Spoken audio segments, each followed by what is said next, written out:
This is your captain speaking. As you can tell in the cabin, we're hitting some shaky times, and it's about to get worse. So please take a moment, make sure you are buckled, and the loved ones around you are buckled, because we're about to hit turbulent truth. In 3, 2, 1. Welcome, ladies and gentlemen, only. That's all we're going to talk to today. That's Nobody it. Everybody else needs to check out. That's it. No, it is great to have you here. This is Turbulent Truth. I'm Gary Chapman. And I'm the ever-anxious Scott That's Kutcher. Scott Kutcher right there. And I'm at the front. I'm going to just apologize. I'm sorry, okay? I'm just going to tell you, I'm sorry, and this may be the last thing you hear from me during this episode. Until toward the end, and I'll say, we got to go, and then I'll sing a song. So let's tell him why. I'm going to tell you why. Well, can I start? In his genius, he decides to send me an article from the New York Times stating, the Constitution is broken and should not be reclaimed. I immediately went into red man syndrome. I pulsed it until I fell down and I convulsed, and then my wife kicked me to wake me up. And after all that, I calmed down, believe it or not, for 2 seconds. And here we are. And he woke up at 6 a.m. this morning and started studying. He brought supporting documents. This is real stuff here. Not this right. fake crap they're writing about. Okay, That's we'll right. talk about this Yeah, in a minute. yeah. Anyways. So anyway, we're going to talk a little bit about the Constitution and the value that it might have for us as a country moving forward. And I think Scott's going to have an opinion on it. I could be wrong, but we usually have this thing here so that if one of us starts talking too much, the other one can start it, and that's that person's signal that, it's my turn to say something, and we can do that to and for each other. We have that right until the baby laughs, and then you've got to hand the baton over. I don't think we'll be using this during this time, because I think if I reach to touch it, I think he'll hit me with that big Bible over there. I will not. I wanted to still be a conversation. What I did was I went through this article, and I actually prayed about it first. I went, you know what? I want to try to understand where they're coming from. And I'm 2 seconds into it, I'm not understanding, because I'm just like, this is so self-serving, it's ridiculous. Well, first of all, you should know that it's written by 2 Ivy League law professors. Dr. Durfensmertz. No, I'm sorry, it's Durfenfutter. And then Dr. Moyne. So Moyne? Moyne. Should he buy a vowel? Yeah, I think he needs to get a vowel. They're only $250. You probably ought to think about that. It's a good purchase. Absolutely. No, and I have decided, after my quick glimpse of the article, I decided that there may be, I'm not sure how to position it, but I think we've got another shirt idea. Oh, absolutely. Poison Ivy League. Oh, they are part of the Poison Ivy League. Because that whole system of academia is at the core of a lot of our issues. So here's what I don't get. How can, and when you read this, it's evident they're extremely intelligent, well-read, well-educated from Yale and Harvard. And dumber than a bag of rocks. And dumber than dog poop. Yeah. And so I'm sitting there watching, I'm going, okay, my feeble mind doesn't get this. So I'm going to look up words I don't understand. So there's some words in here I can't pronounce that you might have to help me with. I'll try. Okay, yeah, well, you're the linguist. So it starts off, and I'm not going to read the whole thing. I'm going to just key things so you get an idea. So start off, it makes a statement, when liberals lose in the Supreme Court, as they increasingly have over the past half century, they usually say that the injustice got the Constitution wrong, that the justices got the Constitution wrong.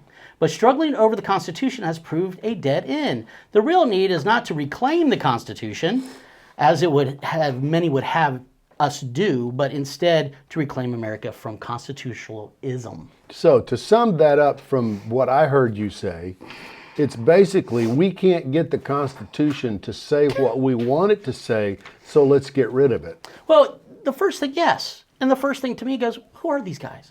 So I go into it, and Dr. Doofenshmirtz, whatever, research is focused on role of judiciary within democratic systems. Okay. AKA a socialist. Right. Later on, he goes on and says, you know what? I want to have a fundamental commitment to democratic self-rule. Yeah. They keep thinking we're a democracy. Exactly. We're not. And we're going to get into that. We're not. We are definitely This is not. a constitutional republic. Yes. Without the Constitution, There's not a republic. No. And so AKA he's a socialist. The other one, I watched a couple of his videos and did some research on him, and he's at Yale. The other one's at Harvard. This one's at Yale, right?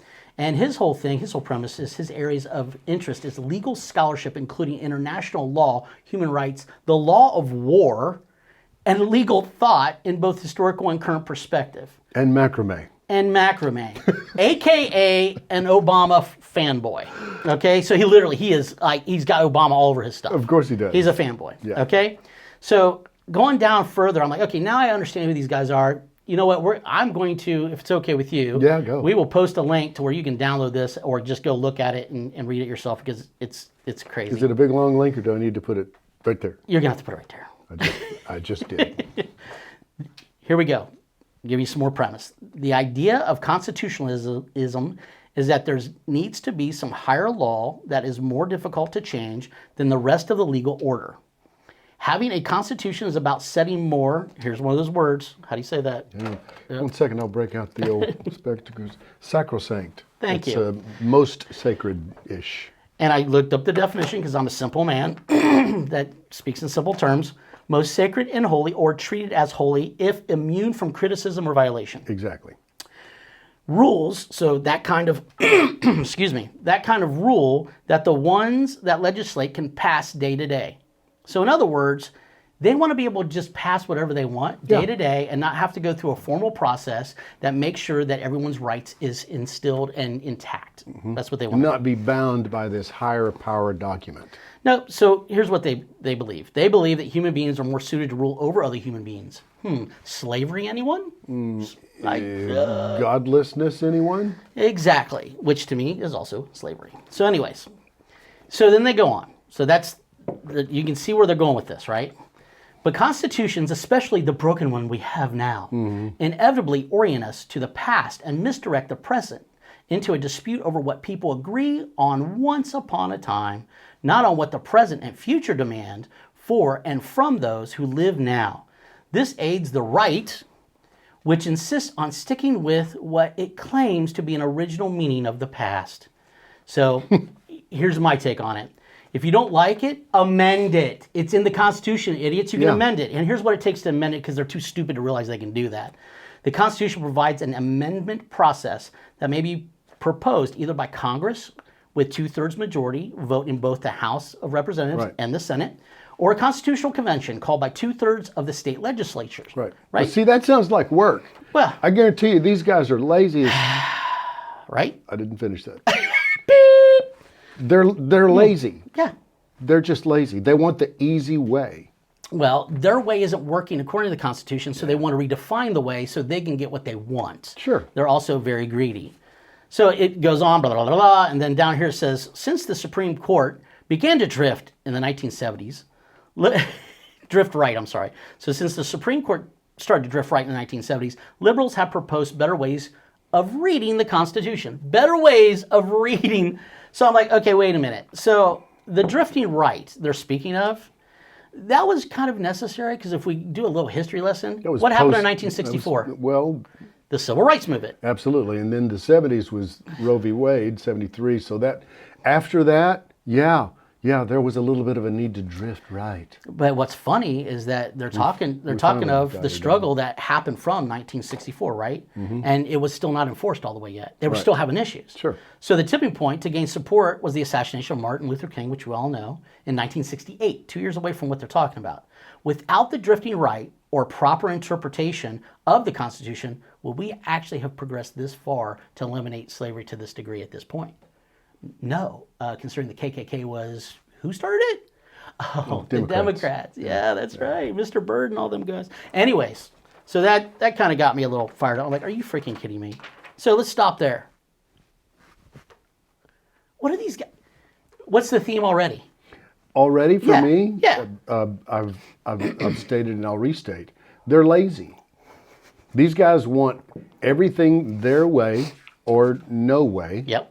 They're getting their butts handed to them in the courts and otherwise, and that's only going to progress at an accelerated pace.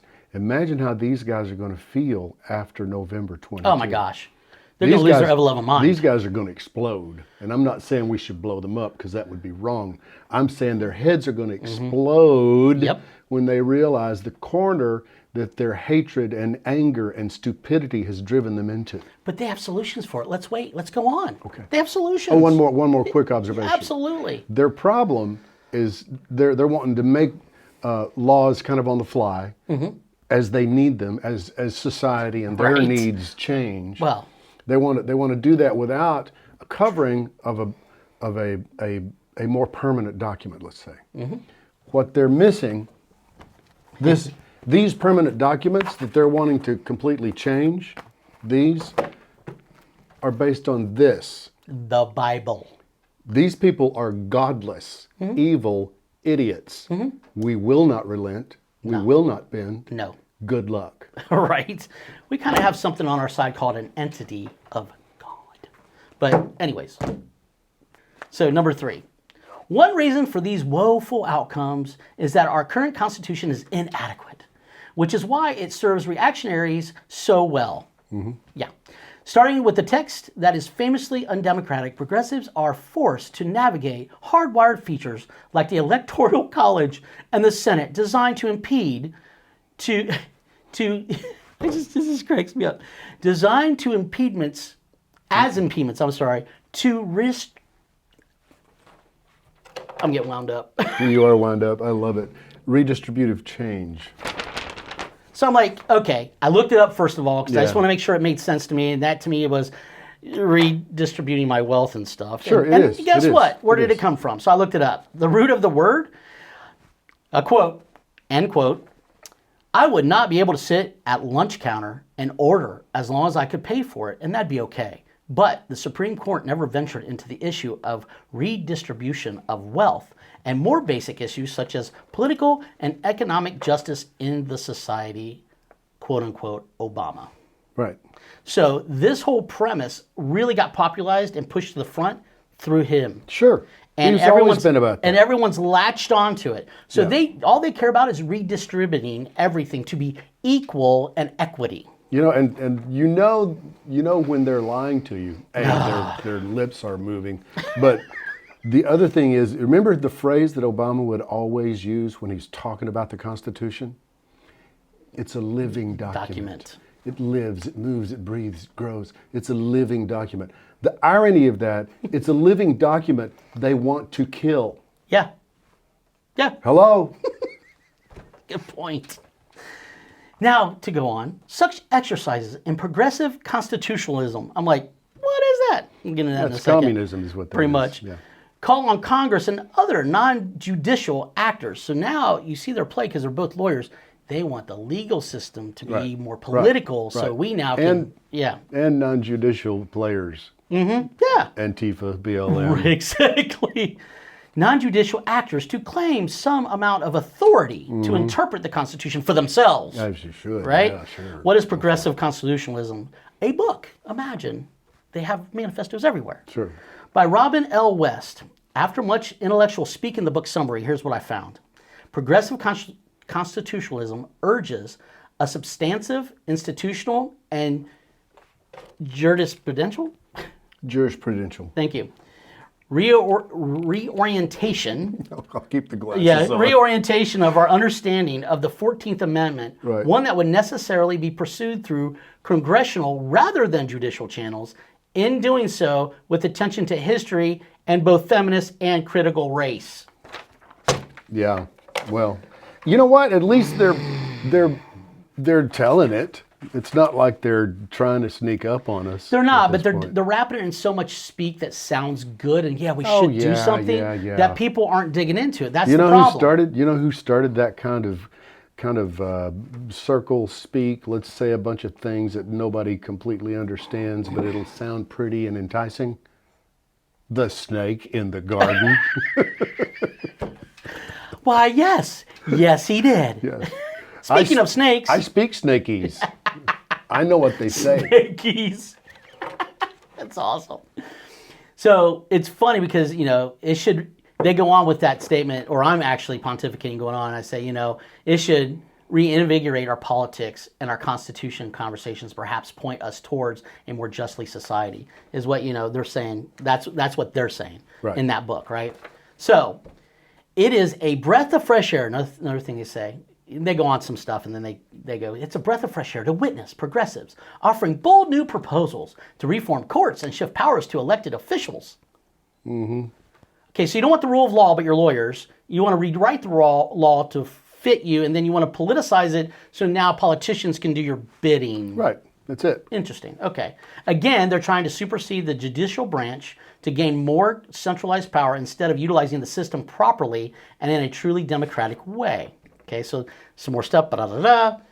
By leaving democracy, this is them again, by leaving democracy hostage to constraints that are harder to change than the rest of the legal order, constitutionalism of any sort demands extraordinary consensus for meaningful progress. Yeah, it does. So let's just take a look at that statement, and I think you're going to like this. Federal Constitution is in alignment to ensure that state constitutions don't impede on the residents' rights.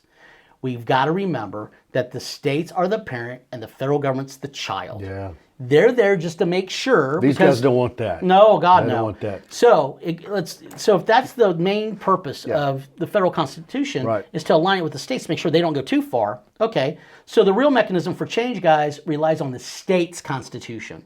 So let's take a look at how that works. States' constitutions are more openly amended. Amendments can be processed or proposed by legislation, a constitutional commission, or citizens' petitions. That's right. Okay? And can be accepted by referendum. So here we go. For example, I don't know if you knew this or not. The Constitution of Massachusetts has been amended 120 times. Here's the big one. And the Constitution of Georgia has been thrown out and redone completely 10 times. What? Next time, can you throw what's her face out with it? Yeah. Just saying. Yeah. We're not going to mention any names. That's a heavy lift. You're talking about Stacey Abrams? You got to put your back into it. You got to put your back into it. But yeah, she should be thrown out of Georgia. Woo! Actually, just keep going. There's an ocean out there somewhere. Just keep moving. So yeah, I mean, it's just like, are you kidding me? They don't understand. They do understand. That's the thing. It's not that they don't understand. Oh, they do. Fully understand. Yeah. What they're trying to do is circumvent all the systems in place that was put in place by our founding fathers, 55, by the way, not just the top 8 that we read about. Right. That did this from all walks of life, from ministers to past, I mean, you name it, they were there. Merchants and artists and lawyers and all of it was there, okay? And we'll throw it all out. So the way to seek real freedom, we're almost done. The way to seek real freedom will be to, I'm going to let you read. I'm too wound up. You're fired up. I'm getting fired up. I'm starting to shake. The way to seek real freedom will be to use procedures consistent with popular rule. Right. So then it goes on to this one. One reason for these woeful outcomes is that our current Constitution is inadequate, which is why it serves reactionaries so well. Starting with a text that is famously undemocratic, progressives are forced to navigate hardwired features like the Electoral College and the Senate. The Senate. Right. It's very difficult to understand. There's 2 guys from each state. They vote. Okay. If legislatures just passed rules and protected values majorities believe in, the distinction between higher law and everyday politics effectively disappears. That's exactly right. That's what we cannot have. The other thing they want is to pack the union with new states. Don't you love that one? That's one of their solutions. They want to split them up, so you can have a North Tennessee and a South Tennessee. No, they'd go East and West probably. Yeah, East and West. It'd be a really skinny and center. state. Yeah. And center. Yeah. Yep, absolutely. No, they want to just change the numbers, change the game. You know what these people would be more afraid of than anything aside from November 8th? Right. 2022. And 2024. Convention of the States. Absolutely. Would drive these boneheads completely out of their minds. Because see, this is all about power. How do I get it? What's the easiest, laziest way for me to get power and circumvent the entire American system? That's it. To circumvent the only successful democracy to ever exist for this long on the planet. Let's figure out how to stop that. Exactly. That's what this is about. That's exactly what it's about. So they go on and they just say, more aggressively, Congress should simply pass a Congress Act. This is one of my favorites. Reorganizing our legislature in a way that they are that they are more fairly representative of where people actually live and vote, and perhaps even reduce the Senate to a mere council of revision. Oh my God. A term, here we go, a term that this gentleman, you want to read that part? Oh, yeah. Because you'll get a kick out of it. A term that this Jamel Boulet, Where's he from? he used to describe the Canadian Senate. Oh, that's just such a good thing. Things are working out so well up there. Let's do whatever they're doing by all means. Skippy dandy. And when they're done with Castro's boy, they should just send him south. Yeah. Let's put him in charge. Yeah, absolutely. Because he's brilliant. You know what? This Isn't all, it crazy? you've worked incredibly stupid. hard, and you have absolutely laid it out completely correctly. The nutshell is so sad for them and so great for us, quite frankly. Thanks to Because these documents, they're not the Bible, but they're based on it. The principles involved here, those inalienable rights given to us according to the Constitution by God, that's all in here. That's all there. And you know what? They're up against a wall that they will never climb. They will never climb. It's not going to happen.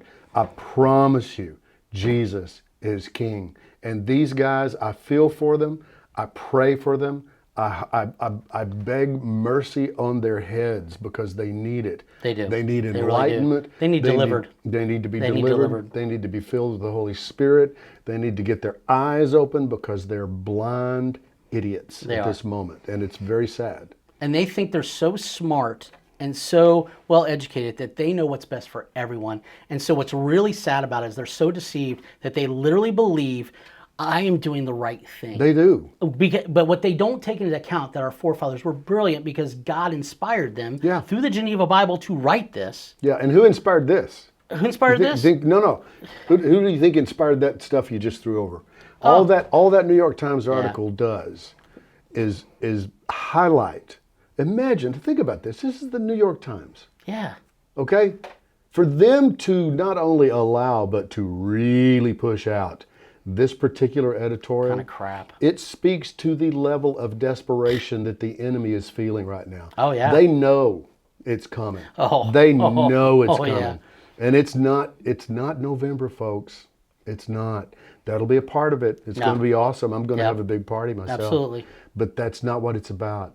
It's about God dropping the hammer. Yeah, absolutely. Again, I don't know what it's going to be, but it's going to be huge. I promise you, I can feel the wind of the movement of that hammer in my soul. I know it's coming. Absolutely. And I cannot wait. I know. It's going to be, on the one hand, horrible for those who are under it, and on one hand, so victorious and amazing for those of us who have prayed and waited so long for the right thing to happen in this country. So I apologize for getting so wound up, but the thing I love you getting wound up. The thing about it is,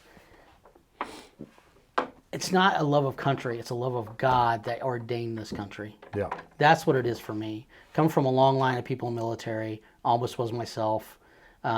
It matters. Yeah. It matters. And what people keep forgetting, why I brought this, is this Founder's Bible has got so much data in it. There's a great place called it's a museum. It's right there. It's called the Wall Builders. It's right there. Yep, thank you. And Wall Builders is a great place that's collected all these documents, and they actually have original Geneva Bibles that in the margins from some of the lesser known of the 55 are literally written out things that became amendments and parts of the Constitution in the Bible based off the Bible. So that's the biggest lie, guys. It's the biggest lie. It is big. We are based off the Bible, and that's the problem. They want a utopian, Unitarian thing that, oh, everyone's welcome and no one has to repent and no one has to take care of others and serve others, and it's a bunch of BS. But I hope we exposed it, and I hope you guys see a different viewpoint. Again, we'll post it, and you'll see my comments in there. And I've got something that I want to share that's a little bit heavy, but it's the right one because we're heavy. Because it is a little heavy today.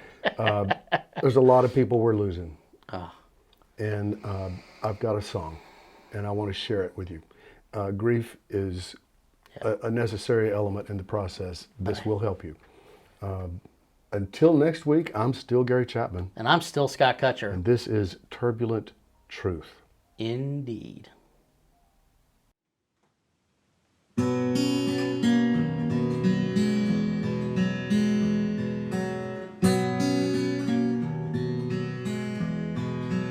This is not the end.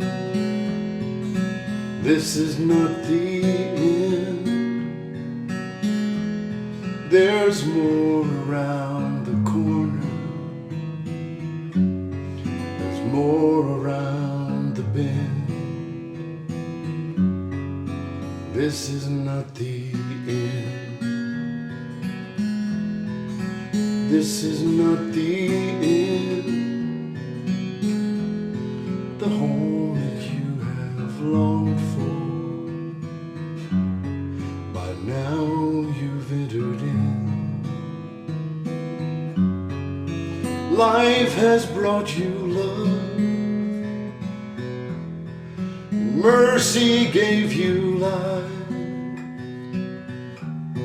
They met there in your heart. They will never die. This is not the end. My forever friend, I'll meet you by the river. We'll talk and laugh again. You have lived life well. You have run your race, and now you walk with God. And look in Jesus' face. This is not the end. This is not the end. The home that you have longed for, by now you've entered in. This is not the end. Our forever friend will meet you by the river. We'll talk and laugh again. This is not the end.